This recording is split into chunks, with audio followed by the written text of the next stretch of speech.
ചെമ്പനിപ്പൂ സീരിയലിന്റെ വരാനിരിക്കുന്ന ഒരു എപ്പിസോഡ് റിവ്യൂ വിശേഷങ്ങളിലേക്ക് എല്ലാവർക്കും സ്വാഗതം. കഴിഞ്ഞ എപ്പിസോഡിൽ നമ്മൾ കണ്ടിട്ടുണ്ടായിരുന്നത് ചന്ദ്രമതി സച്ചിയെയും രേവതിയെയും വീട്ടിൽ നിന്ന് പുറത്താക്കണം, ഈ വീട്ടിൽ നിൽക്കരുത് എന്നുള്ള കാര്യങ്ങളെ കുറിച്ചൊക്കെ പറയുന്നതാണ്. പക്ഷെ ചന്ദ്രമതിയെ പൊളിച്ചടക്കുന്ന രീതിയിൽ സച്ചിയാണെന്നുണ്ടെങ്കിൽ തിരിച്ചു പണി കൊടുക്കുവാണ്.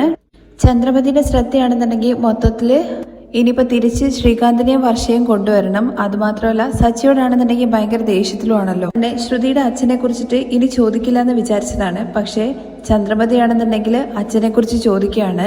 എന്ത് മറുപടി പറയണമെന്ന് അറിയാത്ത അവസ്ഥയിലൊക്കെ നിൽക്കുവാണ് നമ്മുടെ ശ്രുതി.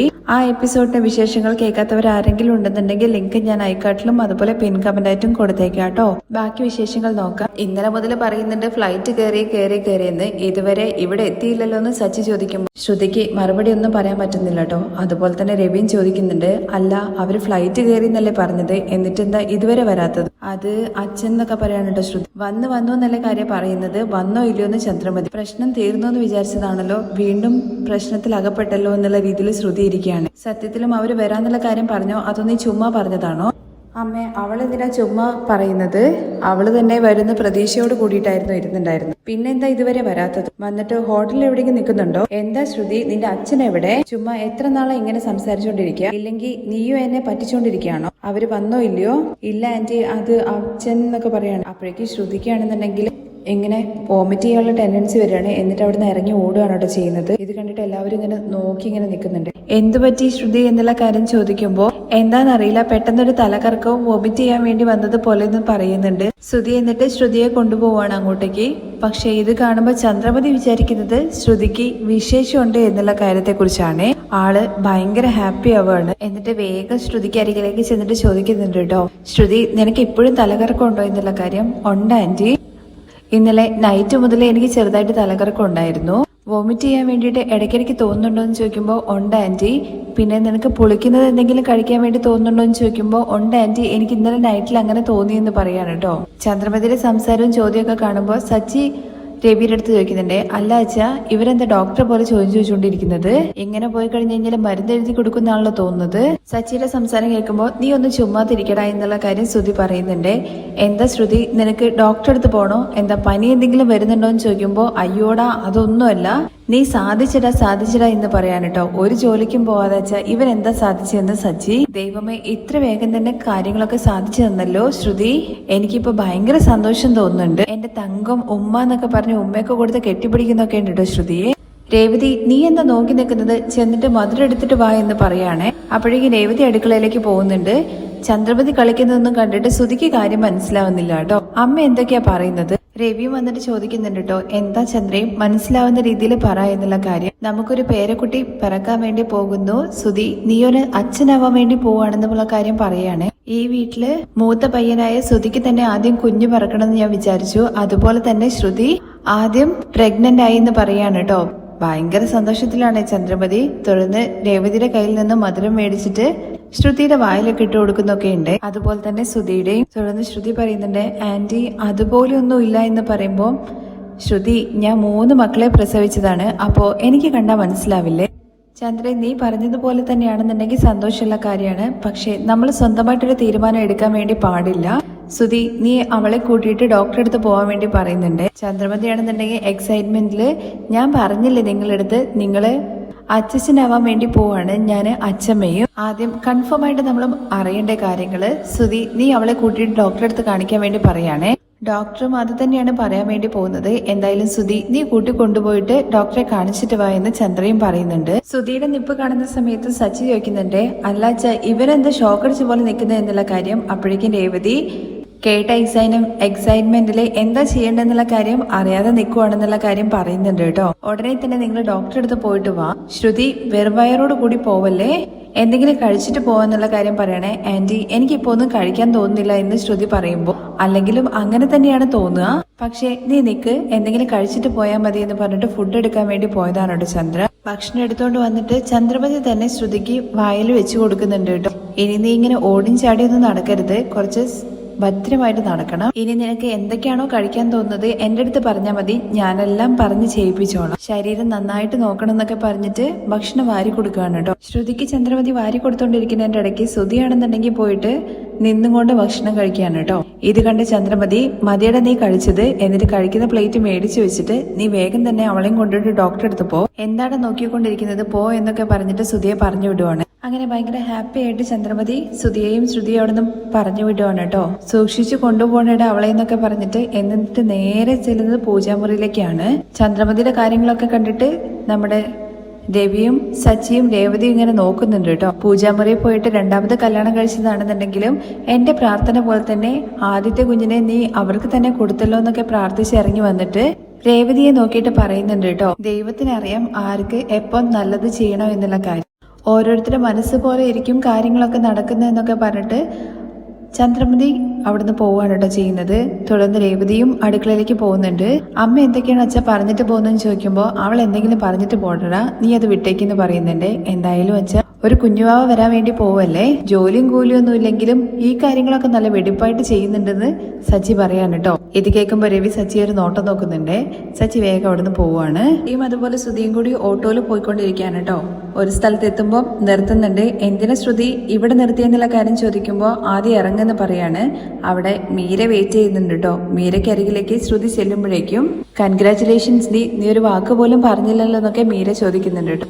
അതിന് കൺഫേം ആക്കിയിട്ട് പോലും ഇല്ലെന്ന് ശ്രുതി പറയുമ്പോ ഡോക്ടറെ അടുത്ത് പോയിട്ട് വന്നോ പോരായിരുന്നോന്ന് ചോദിക്കുന്നുണ്ട്. അറിയുന്ന ഡോക്ടർക്ക് അപ്പോയിന്റ്മെന്റ് എടുത്തിട്ടുണ്ട്, അവര് വരാൻ വേണ്ടിട്ട് കുറച്ച് ലേറ്റ് ആവുമെന്ന് പറയുന്നുണ്ട്. കൺഫേം ചെയ്യാനൊന്നുമില്ല, സിംറ്റംസ് എല്ലാം ഓക്കെ അല്ലേ എന്നുള്ള കാര്യം മീര ചോദിക്കുന്നുണ്ട്. ശ്രുതിയുടെ നിപ്പ് കാണുമ്പോൾ മീര കളിയാക്കുന്ന രീതിയിൽ പറയുന്നുണ്ട് കേട്ടോ.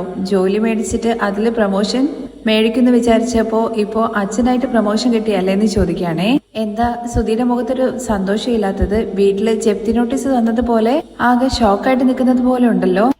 അങ്ങനെയൊന്നും ഇല്ല എന്നുള്ള കാര്യം ശ്രുതി ചുമ്മാ അഡ്ജസ്റ്റ് ചെയ്യാൻ വേണ്ടി പറയുന്നുണ്ട്. വീട്ടില് എല്ലാവരും ഭയങ്കര ഹാപ്പി ആയിരിക്കല്ലോടി. ആന്റി വിചാരിച്ചതുപോലെ തന്നെ നിനക്ക് തന്നെ ആദ്യം കുഞ്ഞു പിറക്കാൻ വേണ്ടി പോവല്ലേ, അതുകൊണ്ട് ആന്റി ഭയങ്കര ഹാപ്പി ആയിരിക്കും അല്ലേ. തുടർന്ന് ശ്രുതിയാണെന്നുണ്ടെങ്കിൽ അരികിലേക്ക് ചെന്നിട്ട് ചോദിക്കുന്നുണ്ട് കേട്ടോ.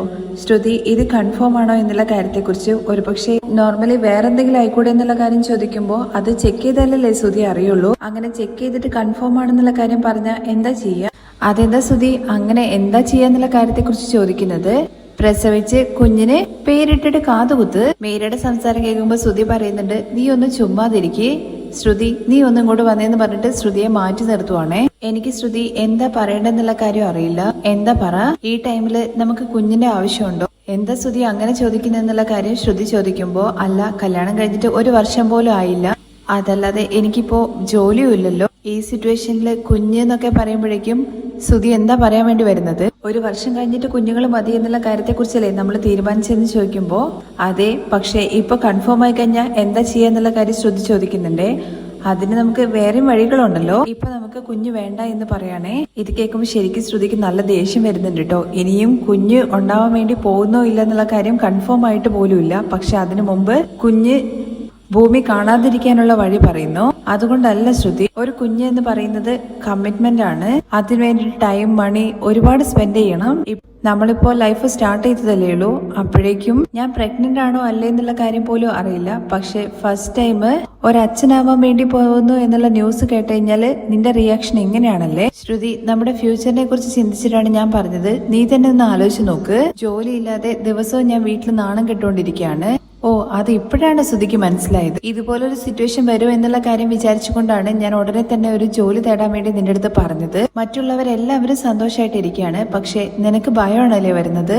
അതല്ല ശ്രുതി എന്നുള്ള കാര്യം പറയുമ്പോ നീ ഒന്നും പറയേണ്ട ശ്രുതി, ആദ്യം ഇത് കൺഫേം ആണോ അല്ലേ എന്നുള്ള കാര്യത്തെക്കുറിച്ച് ചെക്ക് ചെയ്ത് ഞാൻ നോക്കട്ടെ, അത് കഴിഞ്ഞിട്ട് നമുക്ക് തീരുമാനം എടുക്കാം. എന്നാൽ നമുക്ക് ഹോസ്പിറ്റലിലേക്ക് പോകാം എന്ന് ശ്രുതി പറയുമ്പോ വേണ്ട, ഞാൻ മീരയുടെ കൂടെ ഹോസ്പിറ്റലിൽ പോയിക്കോളാം, അതിനു വേണ്ടിയിട്ടാണ് ഞാൻ അവളെ വിളിച്ചു വരുത്തിയത്. ശ്രുതിക്ക് രാവിലെ ഒരു കമ്പനിയിൽ വേക്കൻസിയെ കുറിച്ചിട്ട് ഞാൻ ഡീറ്റെയിൽസ് അയച്ചു തന്നിട്ടില്ലായിരുന്നോ, അവിടെ പോയിട്ട് ഇന്റർവ്യൂ അറ്റൻഡ് ചെയ്യേ. എന്തിനെന്നുള്ള കാര്യം ശ്രുതി ചോദിക്കുമ്പോ എന്തിനെന്നുള്ള കാര്യം ചോദിക്കുന്നു. എങ്ങനെ പോയി കഴിഞ്ഞു കഴിഞ്ഞാൽ ലൈഫിൽ ഒന്നും നടക്കില്ല, കുഞ്ഞു പോലും വേണ്ട എന്നുള്ള കാര്യം നിന്റെ മൈൻഡിൽ തോന്നിയില്ലേ? ഒരു ജോലി ഉണ്ടായിരുന്നെങ്കിൽ ഒരിക്കലും നിനക്ക് ഇങ്ങനെ തോന്നില്ലായിരുന്നു. കുറച്ചു പോലും ശ്രുതിക്ക് ഒരു ഹാപ്പിനെസ് ഇല്ല മുഖത്ത്, ഭയം മാത്രമേ ഉള്ളൂ. ആദ്യം പോയിട്ട് ജോലി കണ്ടുപിടിക്കാൻ വേണ്ടി നോക്ക്. സപ്പോസ് കൺഫേം ആണെന്നുണ്ടെങ്കിൽ അതിന് വളർത്താൻ വേണ്ടിയിട്ട് ജോലി വേണ്ടേ? ഹസ്ബൻഡിന് ജോലി ഇല്ല എന്നുള്ള കാര്യം ഭാര്യയ്ക്ക് ക്ഷമിക്കാൻ വേണ്ടി പറ്റും, പക്ഷെ നമ്മുടെ കുഞ്ഞ് അച്ഛന് ജോലിയില്ല എന്നുള്ള കാര്യം കേൾക്കുമ്പോൾ നാണക്കേട് തോന്നും. ആദ്യം പോയിട്ട് ജോലി തേടുന്ന വഴി നോക്കുമെന്ന് പറയണേ. അല്ല, ഞാൻ ഹോസ്പിറ്റലിൽ വന്നിട്ട് എന്നുള്ള കാര്യം ശ്രുതി പറഞ്ഞു തുടങ്ങുമ്പോഴേക്കും ഞാനല്ലേ പറഞ്ഞത് ഞാൻ നോക്കിക്കോളാം എന്ന്, നീ പോ എന്ന് പറഞ്ഞിട്ട് ശ്രുതി അവിടുന്ന് നിർബന്ധിച്ച് പറഞ്ഞു വിടുകയാണ് കേട്ടോ. ശ്രുതി പോകുന്ന സമയത്ത് ശ്രുതി പണം കൊടുത്തിട്ടാണ് കേട്ടോ ശ്രുതി അവിടുന്ന് പറഞ്ഞു വിടുന്നത്. ശ്രുതി പോയി കഴിഞ്ഞതിന് ശേഷം മീര ചോദിക്കുന്നുണ്ട് കേട്ടോ, അച്ഛനാവാൻ വേണ്ടി പോകുന്നു എന്നുള്ള കാര്യം കേട്ട് കഴിഞ്ഞാൽ എല്ലാവരും സന്തോഷിക്കുകയല്ലേ ചെയ്യുക, ഇവനെന്തിനാ ഇങ്ങനെ ഭയപ്പെടുന്നത്? അവന്റെ റിയാക്ഷൻ കണ്ടപ്പോ എനിക്ക് ഷോക്കിംഗ് ആയിട്ട് തന്നെ തോന്നിയെന്ന് ശ്രുതി. ഇനിയിപ്പോ കൺഫേം ആയി കഴിഞ്ഞു കഴിഞ്ഞാൽ എന്താ ചെയ്യാന്നുള്ള കാര്യം ചോദിക്കുമ്പോ എന്ത് ചെയ്യാനാ, അല്ല നിനക്ക് സിംറ്റംസ് ഒക്കെ ഇല്ലേ, അതൊക്കെ ഞാൻ ചുമ്മാ കള്ളം പറഞ്ഞതെന്ന് പറയുകയാണെ ശ്രുതി. എടി, നിന്റെ കാര്യം കേട്ടപ്പോ ഞാനും കുറച്ചു നേരത്തേക്ക് സന്തോഷപ്പെട്ടു, നീ എന്തിനാടി ഇങ്ങനെ കള്ളം പറഞ്ഞെന്നുള്ള കാര്യം ചോദിക്കുകയാണെ മീര. പിന്നെ ഞാൻ എന്താ ചെയ്യാ, സജ്ജി ചെയ്ത പ്രശ്നം കാരണം എന്റെ അമ്മായിമ്മ അച്ഛനെ കുറിച്ച് ചോദിക്കില്ല എന്നുള്ള കാര്യമാണ് ഞാൻ വിചാരിച്ചത്. എന്നാ പെട്ടെന്ന് കുടുംബത്തിലെ എല്ലാവരും കൂടി ചേർന്നിട്ട് എന്നെ ചോദ്യം ചെയ്യാൻ തുടങ്ങി. അതുകൊണ്ടാണ് ഇങ്ങനെ ഒരു സീൻ ഉണ്ടാക്കിയത്. അപ്പോ ഇത് നാടകമാണോ എന്നുള്ള കാര്യം ചോദിക്കുമ്പോൾ ഇങ്ങനെ ഒരു ഡ്രാമ കളിച്ചത് കൊണ്ടാണ് ദേഷ്യത്തിലിരുന്ന എന്റെ ആന്റി പെട്ടെന്ന് എന്നോട് സ്നേഹത്തിലായത്. ഇപ്പൊ കുഞ്ഞുണ്ടാവാൻ വേണ്ടി പോകുന്നില്ല എന്നുള്ള കാര്യത്തെക്കുറിച്ച് അറിഞ്ഞു കഴിഞ്ഞാൽ അവർ അപ്സെറ്റ് ആവില്ലേ? അപ്പോ ആ ദേഷ്യവും നിന്റെ അടുത്ത് കാണിക്കില്ലെന്ന് മീര ചോദിക്കുന്നുണ്ട്. ഇനി കുഞ്ഞുണ്ടാവാൻ വേണ്ടി പോകുന്ന ഡ്രാമ കുറച്ചു നാളത്തേക്ക് നീട്ടുന്നുണ്ടോ എന്നുള്ള കാര്യം ചോദിക്കുമ്പോൾ അങ്ങനെ ചെയ്തു കഴിഞ്ഞു കഴിഞ്ഞാൽ ഞാൻ പിടിക്കപ്പെടും. അപ്പൊ നീ എന്താ ചെയ്യാൻ വേണ്ടി പോകുന്നതെന്ന് മീര ചോദിക്കുമ്പോൾ വർഷ ഇതുവരെ വീട്ടിലേക്ക് തിരിച്ചു വന്നിട്ടില്ല, ആ പ്രശ്നം ചെറുതായിട്ട് ഊതി വിട്ട് കഴിഞ്ഞു കഴിഞ്ഞാൽ ആ പ്രശ്നം വലുതായിക്കോളും, അതുകൊണ്ട് തന്നെ എന്റെ കാര്യത്തെക്കുറിച്ച് പിന്നെ ചിന്തിക്കില്ല. എന്തൊക്കെയോ നീ പറയുന്നു, പിടിക്കപ്പെടാണ്ടിരുന്ന നല്ലത്. എന്തായാലും ശ്രുതിയുടെ കാര്യത്തിൽ നീ ഒരു കാര്യം മനസ്സിലാക്കിക്കോ. എന്തെന്നുള്ള കാര്യം ശ്രുതി ചോദിക്കുമ്പോ അവൻ കുഞ്ഞിനെ വേണ്ട എന്നുള്ള കാര്യം ഇത്ര ഈസി ആയിട്ടാ പറഞ്ഞത്. അപ്പോ ആദ്യം അവർക്ക് സ്വീകരിക്കാൻ വേണ്ടി പറ്റുമോ? ആദ്യക്ക് നല്ലൊരു അച്ഛനാവാൻ വേണ്ടി പറ്റുമോ? അവന് ജോലി ഇല്ലാത്തത് കൊണ്ടാണ് ശ്രുതി അങ്ങനെ പറഞ്ഞിട്ടുണ്ടാവുക. പോകെ പോകെ ശരിയായിക്കോളും എന്നുള്ളൊരു സമാധാന വാക്ക് ശ്രുതിയോട് തന്നെ പറയുന്ന രീതിയിൽ പറയുന്നുണ്ട്. ഞാനിപ്പോ 1000 പ്രശ്നങ്ങളിലാണുള്ളത്, ഇനി നീ ഓരോന്ന് പറഞ്ഞ് എന്നെ കുഴപ്പിക്കല്ലേ, വാ പോവാ എന്ന് പറഞ്ഞ് രണ്ടുപേരും അവിടുന്ന് പോവാണ്. വീട്ടില് ചന്ദ്രമതിയാണെന്നുണ്ടെങ്കിൽ ആകെ ടെൻഷനിലാണ് കേട്ടോ. അങ്ങോട്ടും ഇങ്ങനെ നടക്കുന്നുണ്ട്. ചന്ദ്രമതിയുടെ നടത്തം കാണുമ്പോ എന്താ ചന്ദ്രേ, നീ ഒരു ഭാഗത്ത് വന്ന് ഇരിക്കുക, പിന്നെ ഇരിക്കാണ് കേട്ടോ. എന്തായാലും സന്തോഷ വാർത്ത തന്നെയാണ് വരാൻ വേണ്ടി പോകുന്നത്. ശ്രുതിയുടെ മുഖം കണ്ടപ്പോഴേ എനിക്ക് തോന്നിയിരുന്നു മുഖം കുറച്ച് നീര് വെച്ചതുപോലെയുണ്ട്. ഈ സമയത്ത് അങ്ങനെ തന്നെ ഉണ്ടാവുക. എനിക്ക് സംശയം ഉണ്ടായിരുന്നു, എന്നാ ഇപ്പോഴാണ് കൺഫേം ആയതെന്നുള്ള കാര്യങ്ങളെ കുറിച്ചൊക്കെ പറയാൻ കേട്ടോ. ഇത് കേൾക്കുമ്പോ രവി, ഡോക്ടർമാര് ഒരുപാട് ടെസ്റ്റുകളും മെഷീനൊക്കെ വെച്ച് നോക്കുന്നത് നീ കണ്ട ഉടനെ തന്നെ കണ്ടുപിടിച്ചു കളഞ്ഞല്ലോ. ഇത് നീ മുമ്പേ പറയേണ്ടതല്ലായിരുന്നോ? നമ്മുടെ നാട്ടിലെ പലരും ഇങ്ങനെയൊക്കെ തന്നെയാണ്, എന്തെങ്കിലും നടന്നു കഴിഞ്ഞു കഴിഞ്ഞാൽ പറയും എനിക്ക് മുമ്പേ അറിയായിരുന്നു എന്നുള്ള കാര്യം. ഡോക്ടർമാരെ പോലെ പെണ്ണുങ്ങൾക്ക് അതെല്ലാം കണ്ടു കഴിഞ്ഞാൽ പെട്ടെന്ന് മനസ്സിലാവും, നിങ്ങൾക്കാണ് അത് അറിയാത്തതെന്ന് ചന്ദ്രമതി. അതാദ്യം അവര് വന്ന് പറയട്ടെ എന്ന് രവി പറയുന്നുണ്ട്. എന്തായാലും ഞാൻ വിചാരിച്ചതുപോലെ തന്നെ ശ്രുതി ആദ്യം പ്രഗ്നന്റ് ആയി. ഇതെന്താ കോമ്പറ്റീഷൻ ആണോ നടക്കുന്നതെന്നുള്ള കാര്യം രവി ചോദിക്കുമ്പോ അതെ, നിങ്ങളുടെ അമ്മ പറഞ്ഞില്ലേ ആദ്യം ജനിക്കുന്ന കുഞ്ഞിന്റെ പേരില് അവരുടെ സ്ഥലം മൊത്തം എഴുതി വെക്കുന്നു. ഫോൺ വിളിച്ചിട്ട് ആദ്യം ആധാരമൊക്കെ റെഡിയാക്കി വെക്കാൻ വേണ്ടി പറ. ഹോസ്പിറ്റലിൽ പോയ ആൾക്കാരെ ആദ്യം വരട്ടെ, എന്നിട്ട് ഫോൺ ചെയ്ത് സംസാരിക്കാം എന്ന് ചന്ദ്രയുടെ അടുത്ത് രവി പറയാണ്. ഇനിയും കാണുന്നില്ലല്ലോ, എത്ര സമയമായി എന്നൊക്കെ പറഞ്ഞ് ഇങ്ങനെ നോക്കിയിരിക്കുകയാണ് ചന്ദ്ര. തുടർന്ന് നേരെ എണീറ്റിട്ട് പൂജാമുറിയിലേക്ക് പോവാണ് കേട്ടോ ചന്ദ്രമതി. എന്നിട്ട് അവിടെ ഒരു തുണിക്കകത്ത് കോയിനൊക്കെ കെട്ടിയിട്ട് പ്രാർത്ഥനയാണ്. അപ്പോഴാണ് നമ്മുടെ മാമ വരുന്നത്. അതും 2 കവറിൽ നിറയും എന്തോ സാധനമായിട്ടാണ് വരുന്നത്. അതെടുത്ത് പൊക്കാൻ പറ്റാത്ത ക്ഷീണിച്ച അവശതയായിട്ടാണ് കേട്ടോ വരുന്നത്.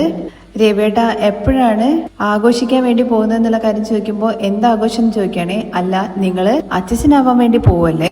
ഓ, ന്യൂസ് വന്നോ എന്നുള്ള കാര്യം രവി ചോദിക്കുന്നുണ്ട്. അപ്പോഴേക്കും ഭാമ വന്നത് അറിഞ്ഞിട്ട് ചന്ദ്രമതി, ഓ ഭാമയെ നീ എത്തിയോന്ന് ചോദിച്ചുകൊണ്ട് വരുന്നുണ്ട്. എന്നിട്ട് ഭാമയെ ഓടിച്ചെന്ന് കെട്ടിപ്പിടിക്കുന്നൊക്കെ ഉണ്ട് കേട്ടോ. അല്ല, നീ എന്താ സഞ്ചിയിൽ കൊണ്ടുവന്നെന്നുള്ള കാര്യം ചോദിക്കുമ്പോൾ ശ്രുതിക്ക് വിശേഷം അറിയിച്ചു എന്നുള്ള കാര്യം കേട്ടപ്പോ എനിക്ക് കയ്യും ഓടുന്നില്ലായിരുന്നു, കാലും ഓടുന്നില്ലായിരുന്നു. ഞാൻ കൊണ്ടുവന്ന മരുമകളല്ലേ, ഈ സമയത്ത് അവൾക്ക് മാങ്ങ കഴിക്കാൻ വേണ്ടി തോന്നും, അതുകൊണ്ടാ കൊണ്ടുവന്നെന്ന് പറയുന്നുണ്ട്. മാങ്ങ കാണുന്ന സമയത്ത് ഒരു മരത്തിലെ മൊത്തം മാങ്ങ എടുത്തോണ്ട് വന്നല്ലോ, എന്തിനാ ഇത്രയും മാങ്ങ എന്ന് രവി ചോദിക്കുന്നുണ്ട്. വീട്ടിനടുത്തുള്ളവർക്ക് ആന്ധ്രയിൽ മാങ്ങയുടെ തോപ്പുണ്ട് എന്നും അവിടുന്ന് വർഷത്തിൽ എനിക്ക് കൊണ്ടുവരുന്നതാണ്, ഇന്നലെയാണ് കൊണ്ടുവന്നിട്ടുണ്ടായിരുന്നത്. ചന്ദ്രമതി കാര്യം വിളിച്ചു പറഞ്ഞപ്പോ എനിക്ക് കൊണ്ടുവന്നതിൽ കൂടുതൽ ഞാൻ മേടിച്ചു എന്നുള്ള കാര്യം പറയാണ്. അങ്ങനെയാണെന്നുണ്ടെങ്കിൽ ഓരോ മാസവും ഇങ്ങനെ ചാക്കിൽ കൊണ്ടുവന്നിട്ട് ഇറക്കാൻ വേണ്ടി പറയുന്നുണ്ട്. എന്താ നീ വ്യാപാരം ചെയ്യാൻ വേണ്ടി പോവാണ് എന്നുള്ള കാര്യം രവി ചോദിക്കുന്നുണ്ട് ചന്ദ്രയുടെ അടുത്ത്. അതെ, ഞാൻ റോട്ടിൽ കൊണ്ടുപോയിട്ട് മാങ്ങ വിൽക്കാൻ വേണ്ടി പോവാന്ന് പറയണേ. അത് രേവതിയെ കുത്തുന്ന രീതിയിൽ നീ എന്തിനാ ഇപ്പൊ രേവതി ഇതിലേക്ക് വലിച്ചിടുന്നത്? അവള് പ്രഗ്നന്റ് ആണോ ഇല്ലയോ എന്നുള്ള കാര്യത്തെക്കുറിച്ച് കൺഫേം അല്ല, അതിന്റെ ഇടയ്ക്ക് ആ മാങ്ങാ തേങ്ങ എന്ന് പറഞ്ഞുകൊണ്ടിരിക്കുന്നത്. തുടർന്ന് ഭാമ പറയുന്നുണ്ട്, എന്താ രവിയേട്ട ഇങ്ങനെയൊക്കെ പറയുന്നത്? ഞാൻ കാരണം ഈ വീട്ടിലേക്ക് മരുമകളായിട്ട് കയറി വന്നവളാണ് ശ്രുതി. അവൾക്ക് വേണ്ടിയിട്ട് ഞാൻ ഇങ്ങനെയെങ്കിലും ചെയ്യണ്ടേ? അല്ല, ശ്രുതി എവിടെയെന്നുള്ള കാര്യം ചോദിക്കുമ്പോ ശ്രുതി ഹോസ്പിറ്റലിൽ കൂട്ടിക്കൊണ്ടു പോയിരിക്കുകയാണ് അവളെ, ഇപ്പൊ വരും. നല്ല വാർത്തയോട് കൂടിയിട്ട് വരണമെന്ന് വിചാരിച്ചിട്ട് ഞാന് പണം വരെ ഒഴിഞ്ഞു വെച്ചിട്ടുണ്ട്. എന്തായാലും കല്യാണമായിട്ട് ഇത്രയും മാസമായില്ലേ, അതുകൊണ്ട് നല്ല വിശേഷം തന്നെ കേക്ക്. തൂക്കാൻ പറ്റാതെ ഞാൻ എടുത്തോണ്ട് വന്നതാണ്. എന്തായാലും ഇതൊക്കെ എടുത്ത് ഉള്ളിലേക്ക് വെക്കുന്ന ഭാമ പറയുമ്പോഴേക്കും രേവതി ഇതൊക്കെ എടുത്തിട്ട് ഉള്ളിലേക്ക് വെക്കുക എന്ന് പറഞ്ഞിട്ട് സഞ്ജിയുടെ ഒരു കൈ മാത്രം പിടിക്കുകയാണ് കേട്ടോ. അപ്പോഴേക്കും മാങ്ങ എല്ലാം കൂടി താഴെ പോകുന്നുണ്ട്. ആ പറ അമ്മയെന്ന് പറഞ്ഞുകൊണ്ടാണ് രേവതി അങ്ങോട്ടേക്ക് വരുന്നത്. അതിലൊരു മാങ്ങയിൽ ചവിട്ടിയിട്ട് രേവതി ഇതേ പോണു. അപ്പോഴാണ് സച്ചി അങ്ങോട്ടേക്ക് കയറി വരുന്നത്. രേവതിയെ സച്ചി അങ്ങ് പിടിക്കുകയാണേ. അങ്ങനെ രേവതിയെ കെട്ടിപ്പിടിച്ച രീതിയിലാണല്ലോ ഇങ്ങനെ സച്ചി നിൽക്കുന്നത്. അത് കാണുമ്പോൾ ചന്ദ്രമതിക്ക് അങ്ങനെ ഇഷ്ടപ്പെടുന്നൊന്നുമില്ല കേട്ടോ. അവരുടെ നിപ്പ് കാണുന്ന സമയത്ത് ഇനിയും 2 സഞ്ചി മാങ്ങ മേടിക്കണം എന്നുള്ള കാര്യം തോന്നുന്നുണ്ടല്ലോ എന്ന് ഭാമ പറയുമ്പോൾ ചന്ദ്ര നീ ഒന്ന് മിണ്ടാതിരിക്കുന്നു പറയാണേ. എന്താ ഇത് രവിയേട്ട, ഇവിടെ എല്ലാവരും നിൽക്കുന്ന സമയത്താണ് അവരുടെ ഒരു കെട്ടിപ്പിടുത്തം എന്നൊക്കെ ചോദിക്കുന്നുണ്ട്. അവള് വഴിക്ക് വീഴാൻ വേണ്ടി പോയി, അവൻ പിടിച്ചു, അതിലിപ്പോ എന്താ? അല്ല അച്ഛാ, എന്താ വീട് മുഴുവൻ മാങ്ങ എന്നുള്ള കാര്യം ചോദിക്കുമ്പോ സച്ചി ഞാനാ കൊണ്ടുവന്നതെന്ന് ഭാമ. എന്താ ആന്റി മാങ്ങ കച്ചവടം തുടങ്ങിയോ? ശ്രുതിക്ക് വേണ്ടിയിട്ട് മേടിച്ചിട്ട് വന്നതാണ്. എന്തിനെന്ന് സച്ചി ചോദിക്കുമ്പോ അവള് മാസം അറിയിച്ചില്ല എന്നുള്ള കാര്യം പറയുമ്പോ അച്ഛ കൺഫേം ആയോ എന്ന് സച്ചി ചോദിക്കുന്നുണ്ട്. എടാ ഒന്നും അറിഞ്ഞിട്ടില്ല ഇതുവരെ, അതിനു മുമ്പ് തന്നെ നിന്റെ അമ്മയാണെന്നുണ്ടെങ്കിൽ നാട് മുഴുവൻ അറിയിക്കുന്നുണ്ട്. തുടർന്ന് രേവതിയുടെ അടുത്ത് അതെല്ലാം കവറിലാക്കിയിട്ട് എടുത്തു വെക്കാൻ വേണ്ടി ചന്ദ്രമതി പറയുന്നുണ്ട്. മാങ്ങയുടെ കാര്യം കാണുന്ന മാങ്ങയാണെന്നുണ്ടെങ്കിൽ 2 സഞ്ചി ഉണ്ടല്ലോ, അത് നിറയെ കാണുമ്പോൾ സച്ചി ചോദിക്കുന്നുണ്ട്, അല്ല പൗഡർ എടുത്തിരുന്ന 3 നേരം മാങ്ങയാണോ കഴിക്കാൻ വേണ്ടി പോകുന്നത്? തുടർന്ന് ശ്രുതിയും അതുപോലെ ശ്രുതിയും കൂടി വരുന്നുണ്ട്. വരുമ്പോഴേക്കും ചെന്ന് ഷോൾഡറിലും കയ്യിലൊക്കെ പിടിച്ചു കൂട്ടിക്കൊണ്ടുവരുന്നുണ്ട് ചന്ദ്രമതി. ഭാമയാണെന്നുണ്ടെങ്കിൽ കൺഗ്രാറ്റുലേഷൻസ് ഒക്കെ പറയുന്നുണ്ട്. ചന്ദ്രമതി പറഞ്ഞു എന്ന് പറഞ്ഞുകൊണ്ട് അങ്ങനെ ശ്രുതിയെ കൊണ്ടുപോയി ഇരുത്തുകയും അരികിൽ തന്നെ ഇരിക്കുന്നുണ്ട്. അമ്മേ എന്താ ഇത്രയും മാങ്ങ എന്നുള്ള കാര്യം ശ്രുതി ചോദിക്കുമ്പോൾ അതെല്ലാം ശ്രുതിക്ക് വേണ്ടിയിട്ടാണ്. ശ്രുതി എന്താ ഡോക്ടർ പറഞ്ഞത്? നന്നായിട്ട് ഭക്ഷണം കഴിക്കണമെന്നാണോ? ഇനി നല്ലോണം ശ്രദ്ധയോട് കൂടിയിട്ട് വേണം നിൽക്കാന്, ഓടിച്ചാടിയൊന്നും നടക്കരുത്. അങ്ങനെ ചന്ദ്രമതി ഇങ്ങനെ പറഞ്ഞുകൊണ്ടിരിക്കാനുള്ള ഓരോ കാര്യം.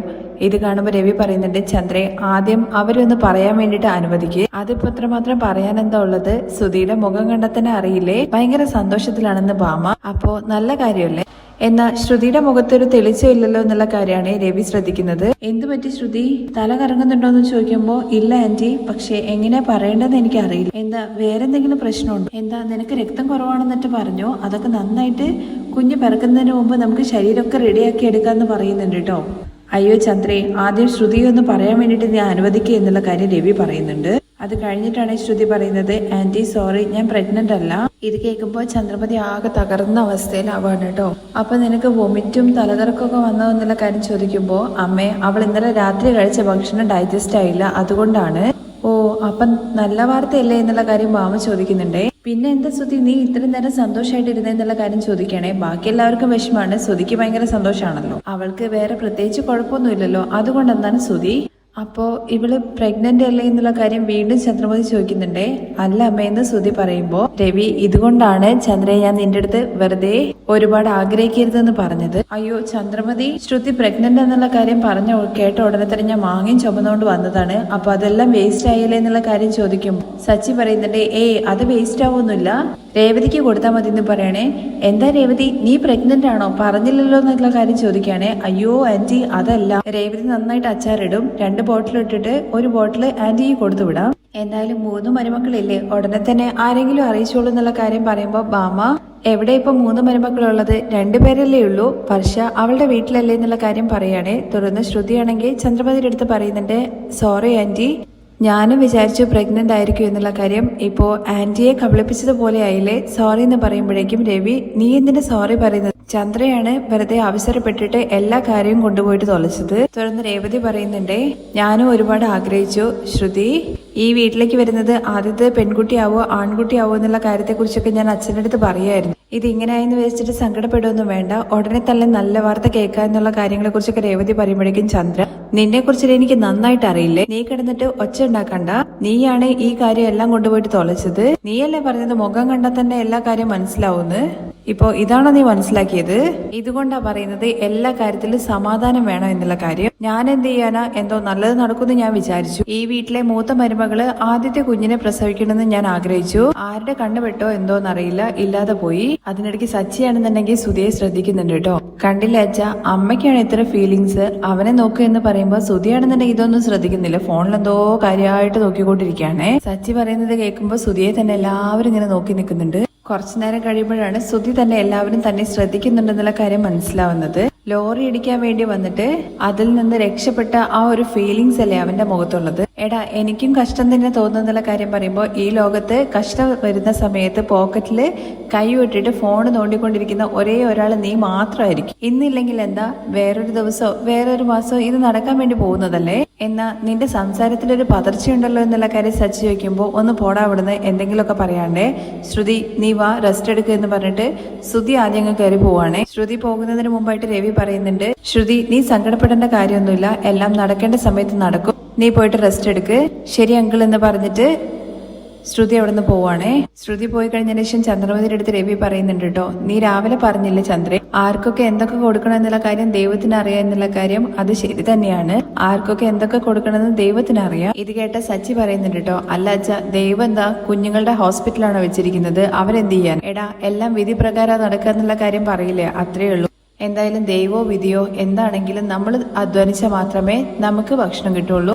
എനിക്ക് ട്രിപ്പ് വന്നു, ഞാൻ പോവാന്ന് പറഞ്ഞ് സച്ചി അവിടെ നിന്ന് പോകുന്നുണ്ട്. പോകുന്നതിന് മുമ്പായിട്ട് രേവതി അതിൽ നിന്ന് 2 മാങ്ങ എടുത്തു തരുന്നുണ്ടെങ്കിൽ ഞാൻ പോകുന്ന വഴിയിൽ കഴിച്ചോളാം എന്ന് പറയണേ. ചന്ദ്രപതിയാണെന്നുണ്ടെങ്കിൽ സച്ചി കളിയാക്കുന്നതെന്ന് വിചാരിച്ചിട്ട് ദേഷ്യം പിടിച്ചിട്ട് മാമയും കുട്ടി അവിടെ നിന്ന് പോകുന്നുണ്ട്.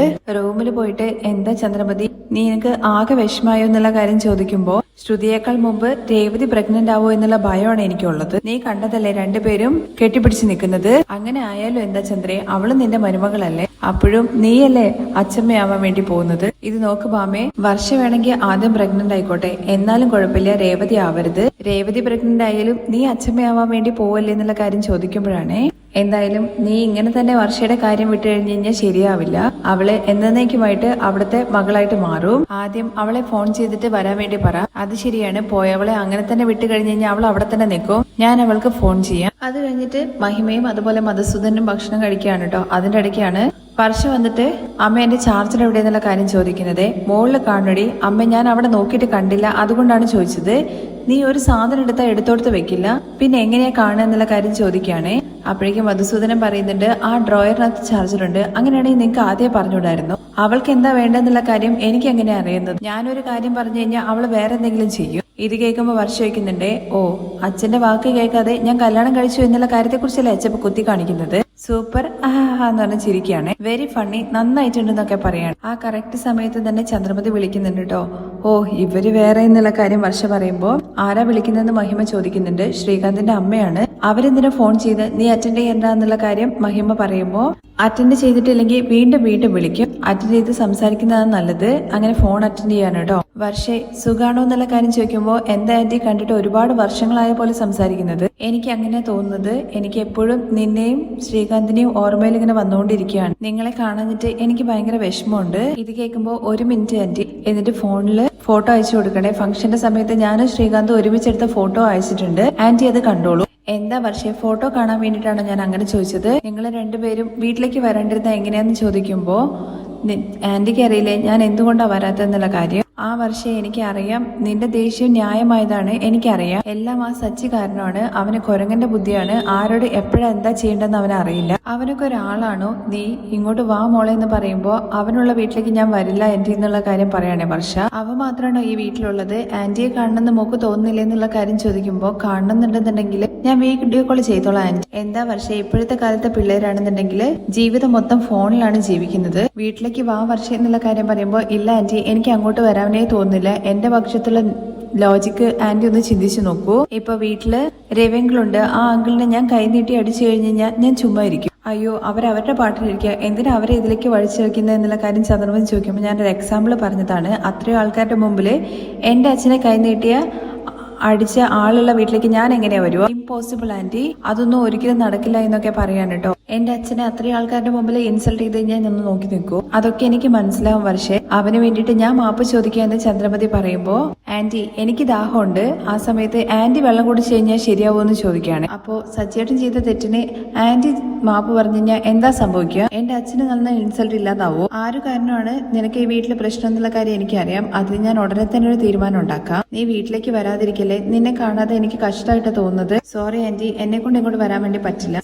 സച്ചിയുള്ള വീട്ടിലേക്ക് ഞാൻ വരണോ എന്നുള്ള കാര്യത്തെക്കുറിച്ച് ഞാൻ ആദ്യം ഒന്ന് ചിന്തിച്ചതാണ്. പക്ഷേ ശ്രീകാന്തിന് വേണ്ടിയിട്ടാണ് ഞാൻ വന്നത്. ഇതിൽ കൂടുതൽ എനിക്ക് എന്തായാലും അവിടെ നിൽക്കാൻ വേണ്ടി പറ്റില്ല. നിങ്ങളെല്ലാവരും അവനുള്ള വീട്ടിൽ എങ്ങനെയാണോ നിൽക്കുന്നത്? എന്ത് ചെയ്യാനാ, എന്റെ കഷ്ടപ്പാടാണ് അത്. നീ വീട്ടിലേക്ക് വാ, അല്ലെങ്കിൽ നീയുള്ള വീട്ടിലേക്ക് ഞാൻ കാണാൻ വേണ്ടി വരട്ടെ എന്നുള്ള കാര്യം പറയുമ്പോൾ, വേണ്ട ആന്റി, എനിക്ക് കുറച്ച് സമയത്തിനുള്ളിൽ സ്റ്റുഡിയോയിലേക്ക് പോകണം. ഞാൻ വെക്കിയ ഫോണെന്ന് പറഞ്ഞിട്ട് പെട്ടെന്ന് തന്നെ വർഷ ഫോൺ വെക്കുകയാണ്. വർഷ പറയുന്നത് കേൾക്കുമ്പോൾ മഹിമയ്ക്കും മധുസൂദനും ഭയങ്കരമായിട്ട് ഹാപ്പി ആവുകയാണ്. ആ രംഗത്തോട് കൂടിയിട്ടാണ് മറ്റൊരു എപ്പിസോഡിന്റെ രംഗം അവസാനിക്കുന്നത്. ബാക്കി വിശേഷങ്ങൾ കേൾക്കാൻ താല്പര്യമുണ്ടെന്നുണ്ടെങ്കിൽ നെക്സ്റ്റ് എപ്പിസോഡിന് കമന്റ്